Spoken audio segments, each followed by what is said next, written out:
ஹரி ஓம். ஸ்ரீவில்லிபுத்தூர் ஆண்டாள் நாச்சியார் பெரியாழ்வார் பெற்றெடுத்த பெண் பிள்ளை அருளிச் செய்ததான வாரணமாயிரம். மாயவன் தன்னை மனம் செய்ததைக் கண்ட தூய நல்ல கனவை தன்னுடைய தோழிக்கு உரைக்குமா போலே அமைந்திருக்கக்கூடிய திவ்ய பிரபந்தம் பாசுரம் 2. நாளை வதுவை மனமென்று நாளிட்டு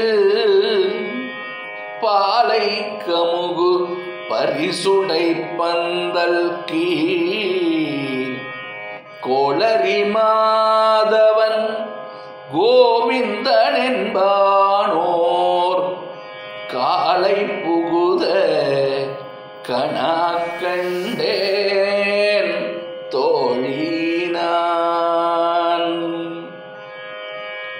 நாளை வதுவை மனமென்று நாளிட்டு பாலை கமுகு பரிசுடை பந்தல் கீழ் கோளரி மாதவன் கோவிந்தன் என்பானோர் காலை புகுத கணா கண்டேன் தோழினான்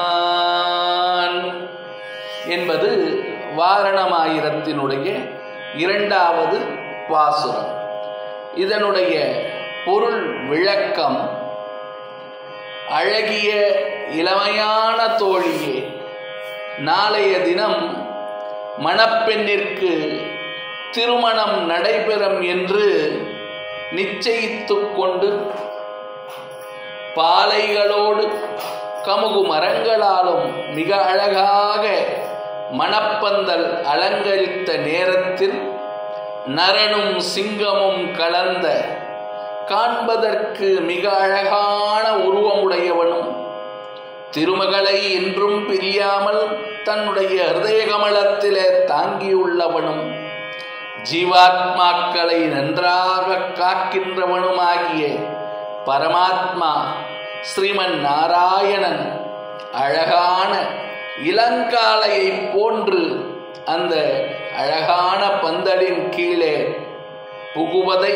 என்னுடைய கனவிலே கண்டேன் என்பதாக ஸ்ரீ ஆண்டாள் நாச்சியார் தன்னுடைய தோழியினிடத்தில் சொல்லுகிறார். இந்த பாசுரத்தில் மிக விசேஷமான ஒரு விஷயம் என்ன என்று சொன்னால், ஸ்ரீ ஆண்டாள் நாச்சியார் நரசிம்ஹா, மாதவா, கோவிந்தா என்னும் 3 திருநாமங்களை கூறி திருமாலை நமக்கெல்லாம் அடையாளம் காட்டுகிறார். மீண்டும் ஒரு முறை பாசுரத்தை பார்ப்போம். நாளை வதுவை மனமென்று நாளிட்டு பாலை கமுகு பரிசுடை பந்தல் கீழ் கோளரி மாதவன் கோவிந்தன் என்பானோர் காளை புகுத கணா கண்டேன் தோழினான். ஸ்ரீவில்லிபுத்தூர் ஸ்ரீ ஆண்டாள் நாச்சியார் அருளிச் செய்ததான இந்த வாரணமாயிர பிரபந்தத்தினுடைய பாசுரத்தை பொருளுணர்ந்து நாம் அனுபவிப்பதாலும் கேட்பதாலும் பாராயணம் செய்வதாலும் வாழ்க்கையிலே ஆண்டாள் நாச்சியாருடைய திருப்பெருங்கருணை, கண்ணனம் பெருமாளுடைய திருப்பெருங்கருணை, ஸ்ரீ ரங்கநாதனுடைய திருப்பெருங்கருணை நமக்கு நிச்சயம் சித்திக்கிறது என்பது நம்முடைய பூர்வர்கள் ஆராய்ந்து அனுபவித்து சொல்லி வைத்த உண்மையாகும். லோகா சமஸ்தா சுகினோ பவந்து. ஜெய் ஸ்ரீராம். ஜெய் ஹிந்த்.